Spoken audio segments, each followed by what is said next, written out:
तहसीम जी, आज जी तक 2019 के चुनाव के बाद कोई मैंने उदयपुर संकल्प भी कवर किया था, अशोक गहलोत की सरकार थी सर। उदयपुर संकल्प तय तो आपने लिया, संकल्प आपने किया, बीजेपी ने लागू कर दिया नितिन नवीन को एक युवा अध्यक्ष बनाकर, जबकि आपका फैसला था युवा एससी एसटी ओबीसी को आगे बढ़ाने का।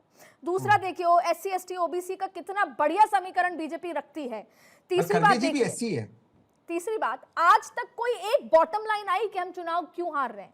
कोई एक फैसला हुआ, कोई एक कमेटी बैठी, कोई एक एक्शन हुआ? मल्लिकार्जुन खड़गे तो बोल देते हैं आला कमान से पूछ के बताऊंगा। नहीं, आला कमान से उनका मतलब है वो खुद आला कमान का हिस्सा है। वो आदरणीय सोनिया जी, वेणुगोपाल जी और राहुल जी बैठकर फैसला करेंगे, वो है।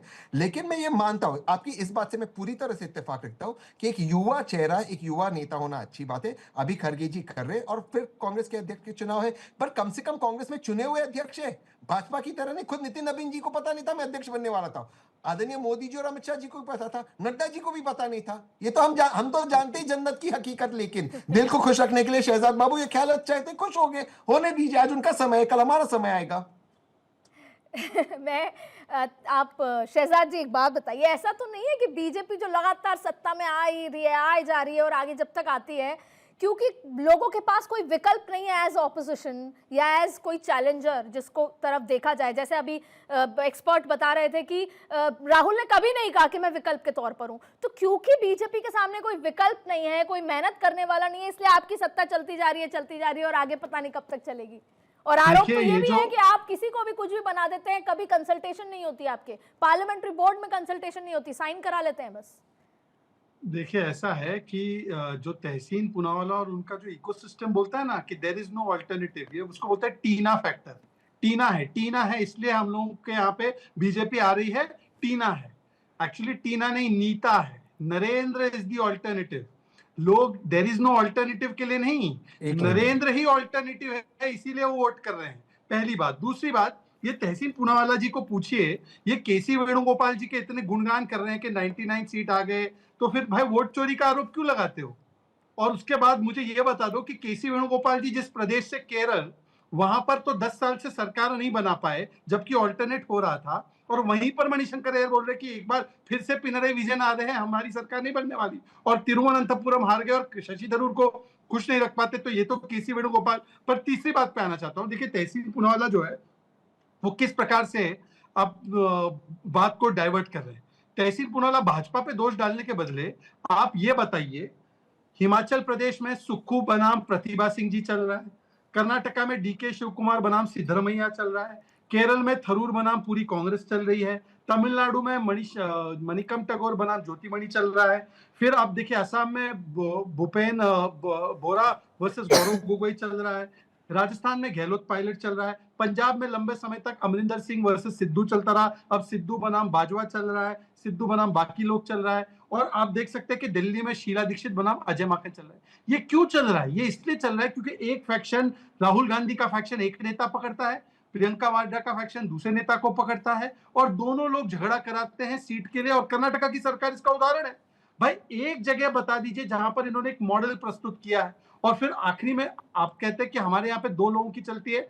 अरे भाई हमारे यहाँ पर तो जिस प्रकार से 45 इयर्स की पार्टी है, 45 इयर्स का अध्यक्ष है, और इन 45 इयर्स में 12 अध्यक्ष हुए हमारे, और कोई किसी का बेटा नहीं, कोई किसी का भाई नहीं। समाजवादी पार्टी में एक ही परिवार से बन सकता है, आरजेडी में एक ही परिवार से बन सकता है, डीएमके में स्टालिन के ही परिवार का बन सकता है, कांग्रेस में जो बना है वो भी एक ही परिवार की तरफ देख सकता है। तहसीम जी आप पे रिएक्शन देना चाहते हैं। Tahseem ji, you are fair as a political analyst, आप ये मानेंगे ना कि सेंटर को पावर में रखने के लिए ये जो 2 पावर सेंटर बनाई गई हर एक स्टेट में, वो एकदम बैकफायर करके आपको जितने राज्य गिनाए हैं, मैं खुद देखा मध्य प्रदेश में क्या हुआ। आज आपका कार्डर ही नहीं है, कोई नेता ही नहीं है। राजस्थान के हालात आप देखिए, 28 आते आते 5 मुख्यमंत्री के चेहरे खड़े हो जाएंगे। हर राज्य में ये हालात है। कर्नाटक आप सॉल्व नहीं कर पाए।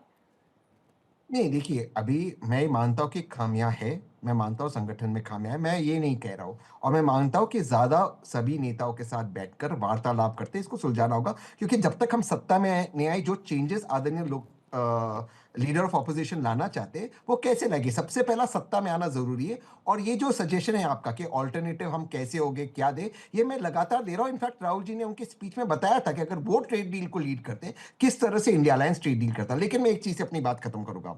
देखिए ये बीजेपी जो है ना, क्योंकि हमेशा विदेश से इंस्पायर्ड है, तो इनको टीना नीता ये सब ही सूझेगा। हमारे आदर्श है सीता, समवन इज देयर अरे ऑलवेज। सर, आप तो राम ये मंदिर टीना के और उसमें नीता तो में गए नहीं सर। जी आपकी पार्टी, आप जिस पार्टी को सपोर्ट करते हैं, वो राम मंदिर दर्शन में तो इसलिए नहीं गए कि बीजेपी का हाँ, इवेंट है। नहीं नहीं नहीं ऐसा नहीं। हर चीज का सर विरोध भगवान करते श्री हैं सर, राम आप के जानते सबसे हैं। नहीं नहीं भगवान श्री राम के सबसे बड़े भक्त कांग्रेस पार्टी में, और भाजपा से कोई सर्टिफिकेट नहीं चाहिए। और आपने राहुल गांधी जी ने और कांग्रेस पार्टी ने कहा था जब पूरा निर्माण और भव्य मंदिर पूरी तरह से उसका निर्माण समाप्त हो जाएगा तब कांग्रेस का हर एक कार्यकर्ता हर एक नेता जाएगा। तो ओपन है। तो इनके लिए हमारी श्रद्धा हमारे दिल में है, हमारी श्रद्धा कैमरास के लिए नहीं है। पर ये सर राम मंदिर का ये एक ताले बात, कौन खुलवाए? आदरणीय राजीव गांधी जी। रामायण सीरियल कौन लाया? आदरणीय राजीव गांधी जी। इन्होंने क्या किया? माँ सीता के मैं बारे में कहा जवाब दे देता हूँ। पार्लियामेंट के अंदर महेश शर्मा जी कि नहीं, उनके गजब की जन्म का बात कोई है, कोई कोई उनका कोई गजब की जन्म का बात कोई है, मिथिकल है। राम गजब की सेतु पे बात है, जितेंद्र सिंह जी का क्या स्टैंड है गजब की बताइए? बात है, गजब की बात है। जी जिन्होंने प्रभु श्री राम को काल्पनिक कहा, जिन्होंने 70 साल तक राम मंदिर को लटकाया अटकाया भटकाया, जो सोमनाथ से लेकर अयोध्या में नेहरू जी का और कांग्रेस का लगातार विरोध रहा, जिन्होंने कहा कि राम मंदिर बनाना नहीं चाहिए, अभी कोर्ट केस को टलवा दीजिए, और कपिल सिब्बल को कोर्ट के केस को लड़ने के लिए भेजा, जिन्होंने आज कहा कि राम जी के मंदिर में मैं नहीं जाऊंगा, वहां पे नाच गाना हो रहा है प्राण प्रतिष्ठा में, और ध्वजारोहण के बाद भी वो नहीं जाते हैं, वो कम से कम ये लेक्चर ना दे जो हिंदू टेरर की मैं बात करते तहसीम जी, हैं। आप पे पर इसका मेरा रिएक्शन सवाल ये लूंगी। चिंता की बात यह है कि जब संसद चलता है तो विपक्ष एकजुट हो जाता है, लेकिन वही संसद खत्म होने के बाद, जैसे कि उदाहरण के तौर पे उत्तर प्रदेश में चुनाव होंगे, बिहार में क्या हुआ, खींचतान इंडिया गठबंधन में आपने देखा, और उस वजह से क्या नतीजे हुए वो भी आपने देखे। अब अखिलेश यादव से आज तक ये चर्चा नहीं हुई, और ऑफ रिकॉर्ड जब हम चर्चा करते हैं तो वो कहते हैं कि हम कांग्रेस को उतना ही लड़ने देंगे जितने में हमारे को फायदा है, यानी कि बराबरी अलायंस वाली बात नजर नहीं आ रही। और वैसे संसद में एकजुट होके नजर आता है पूरा नजारा, जमीन पर नजर नहीं आता। ये भी कोई डायलॉग, मतलब राहुल गांधी अपनी पार्टी के अंदर तो डायलॉग कर ही नहीं पाते। उदाहरण के तौर पे आसाम में जो आज वो जिससे लड़ रहे हैं, वो एक समय उनका चेहरा हुआ करता था, हेमंत विश्व शर्मा, आज वो उससे ही लड़ रहे हैं। तो ऐसे सर कितने मोर्चों पे लड़ेंगे सर राहुल गांधी?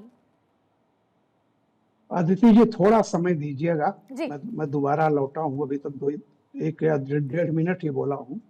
आपके सारे सवालों का जवाब, आपका बेसिक सवाल यह है कि कांग्रेस आज इस स्थिति में क्यों है, कांग्रेस लोग क्यों छोड़ रहे हैं, बड़े बड़े नेता जो सेल्फ टोवल हो रही है।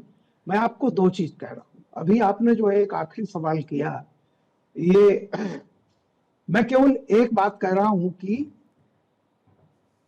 कांग्रेस को कभी इस देश में कश्मीर से कन्याकुमारी तक वो राज करती थी, और कामरूप से कच्छ तक, यानी कुल मिलाकर गुजरात से असम तक, और ऊपर कश्मीर से नीचे कन्याकुमारी तक। अब आप एक एक चीज देखिए, जी